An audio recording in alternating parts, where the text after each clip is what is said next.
Kedves testvéreim,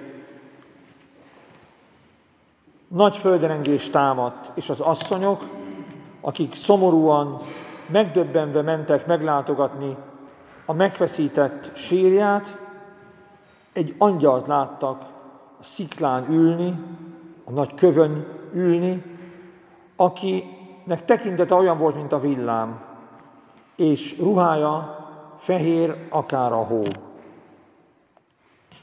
Ma az angyal hétfője kora reggelén, húsvét teljes fényében, hosszú betegség után elhunyt Ferenc pápánk.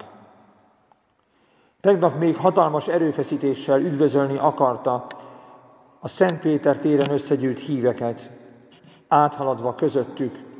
Majd fölment a bazilika lodzsájára, hogy suttogva megáldja a várost és a világot. Urbi et orbi áldást adott. Latinul így mondják, urbi et orbi. Utolsó áldása húsvétkor volt. Utolsó erejét gyűjtötte össze, hogy az emberek között halljon meg, ahogyan mindig is élt, a végsőkig kitartó hűség gesztusa. A Jelenések könyvében azt olvassuk, hogy minden egyháznak van egy angyala.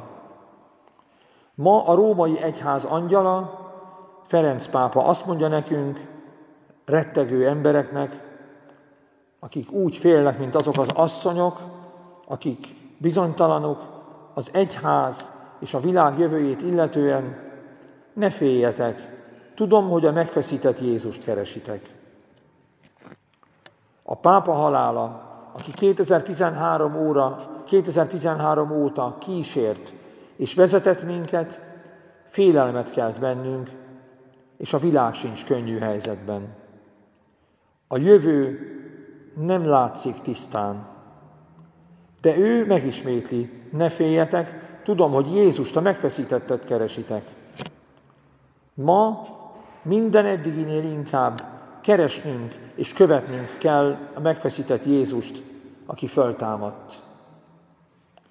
A pápa halála nem annyira a sírba, mint inkább a véget nem érő életbe vezet bennünket.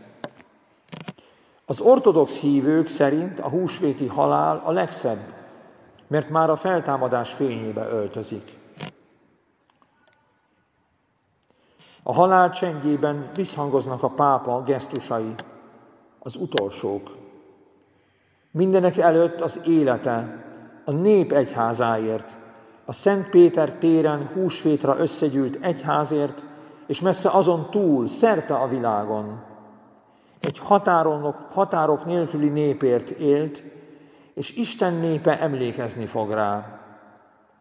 Hogy is ne emlékeznénk szavaira, amelyeket egy világjárvány közepette egyedül a Szent Péter téren egy csüggett, szétszórt, beteg népre tekintve mondott.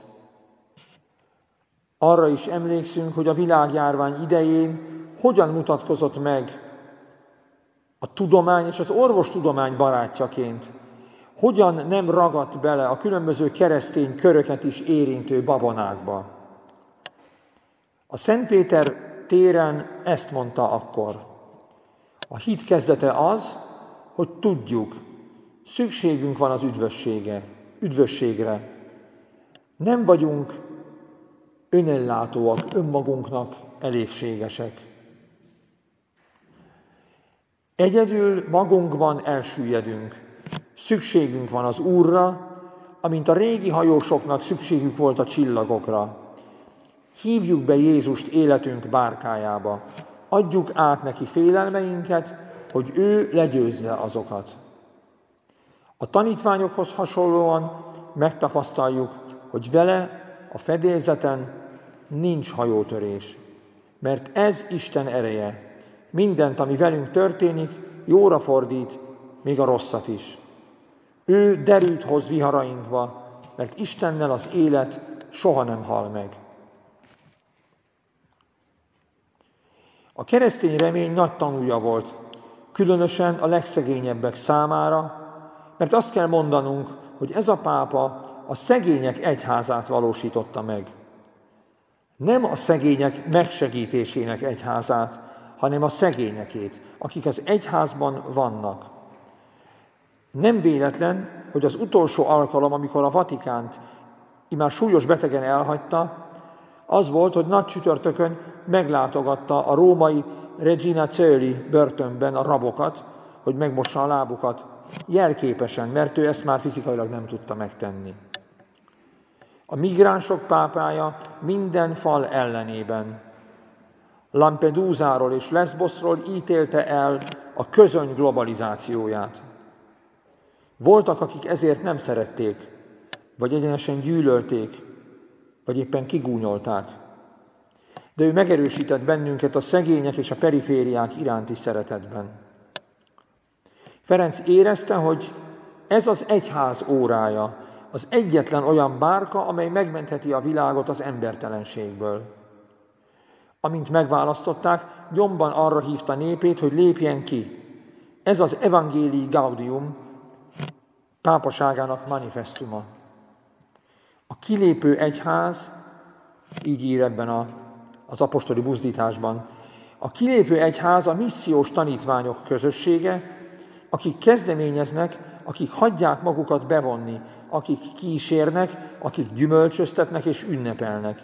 Primereár, kezdeményeznek, kérem, bocsássatok meg nekem ezért a neologizmusért írtam, eddig az idézet. Annyi mindent lehetne még róla mondani ebben az órában, amikor az asszonyokhoz hasonlóan a jövőtől való félelem, a pápa halála miatti gyász ragad meg bennünket. De egy olyan pillanatban is, amikor az evangélium azt ajánlja, hogy legyünk hűségesek egy nagy örömhöz, ahhoz, amit Ferenc kezdettől fogva hirdetett, a húsvéthoz, azok öröméhez, akiket nem a félelem, a pesszimizmus ural.